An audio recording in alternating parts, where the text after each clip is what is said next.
This is so important, I'm going to say it again. Very few things I repeat twice. What we pay at the gas pump for a gallon of gasoline is a form of taxation that goes to those who control the world. And before I finish my lecture tonight, I'm going to tell you who they are. You're going to be surprised. Well, I know what you want me to do. You want me to say certain names, don't you? Well, instead, I'm going to tell it to you as I lived it. Because you see, what you've read about in other books, not necessarily the truth. You're going to be amazed at who they are. Gas prices at the gas pump in California will be $4 to $5 a gallon at the gas pump. It'll be on tape tonight. I have it back on the table already taped.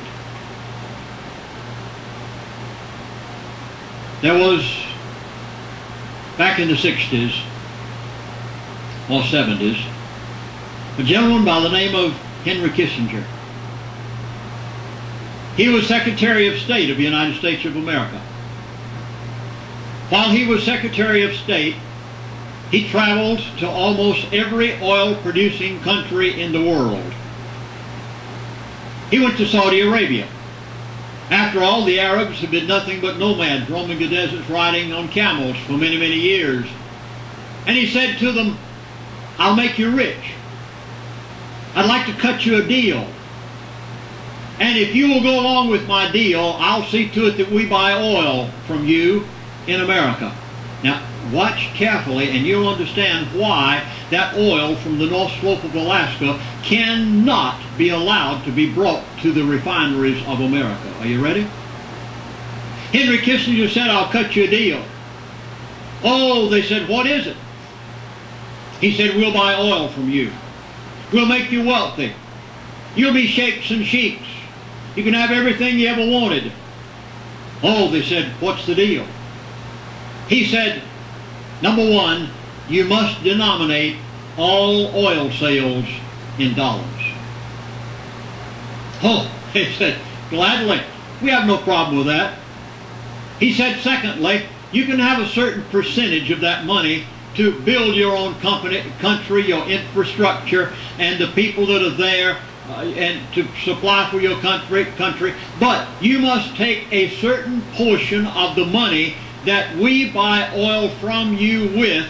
You must take a certain portion of those American dollars and buy our national debt.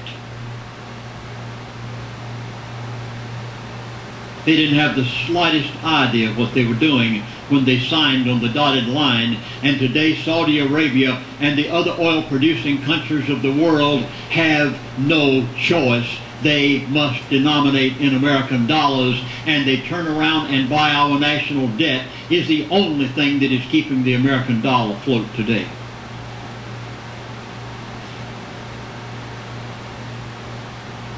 There were two countries that wouldn't sign.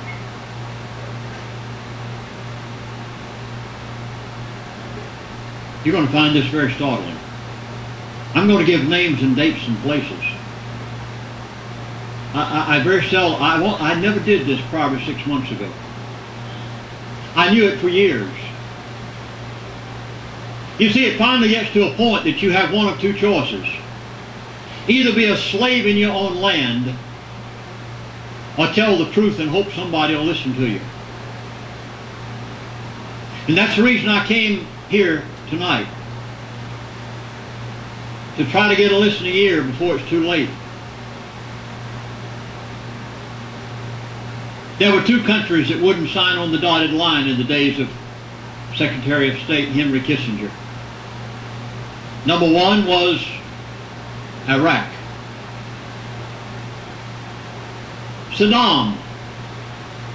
He was too independent. He said, I'm not going to be obligated. The largest known oil field on the face of the earth is Saudi Arabia. Second largest oil field on the face of the earth is Iraq. The third largest oil field on the face of the earth is Iran. I'm going to talk about Iran tonight. You're going to shake in your shoes when you leave from here. I'm not pulling any punches with you this evening. It's either now or never. Either something is done now or we're slaves.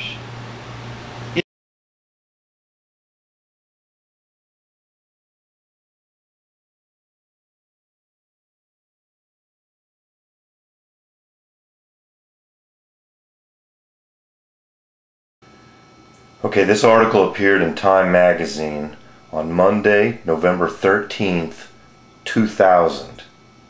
Saddam turns his back on greenbacks. This is when Saddam Hussein came out and said he no longer wanted to be paid in dollars. He wanted to be paid in euros. November 13th, 2000.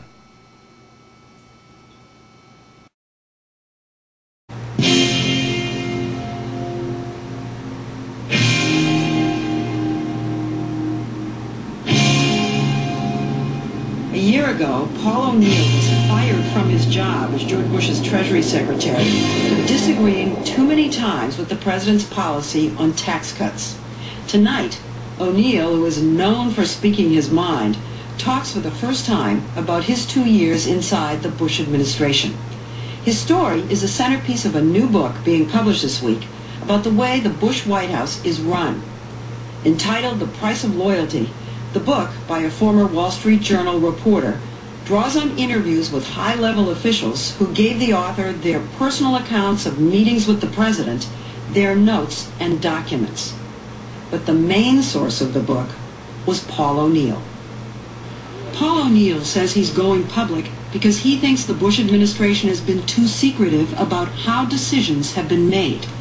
Contrary to how we practice politics today in this country, there is some market for the truth. You interviewed how many other people? Oh, hundreds of people. Hundreds of people. How many other cabinet members? Several. Let's just say several. But O'Neill is the only one who spoke on the record. Didn't someone in this administration, high up, call him on the phone and warn him not to do this book? Yes. And who was it? Don Rumsfeld. And what happened at President Bush's very first National Security Council meeting is one of O'Neill's most startling revelations. From the very beginning, there was a conviction that Saddam Hussein was a bad person and that he needed to go. He says that going after Saddam Hussein was topic A 10 days after the inauguration, 8 months before September 11th. From the very first instance, it was about Iraq. It was about what we can do to change this regime. Now, everybody else thought that grew out of 9/11. No. But this book says it was day one of this administration. Day one, these things were laid and sealed. As Treasury Secretary, O'Neill was a permanent member of the National Security Council. He says in the book he was surprised at the meeting that questions such as why Saddam and why now were never asked. It's all about finding a way to do it. That was the tone of it. The president saying, go find me a way to do this. For me, the notion of preemption, that the U.S. has the unilateral right to do whatever we decide to do, is a really huge leap. And that came up at this first meeting. It did. O'Neill told us the discussion of Iraq continued at the next National Security Council meeting 2 days later. He got briefing materials under this cover sheet. There are memos. One of them, marked secret, says, plan for post-Saddam Iraq. Nation building. Absolutely. So they discussed an occupation of Iraq In January and February of 2001.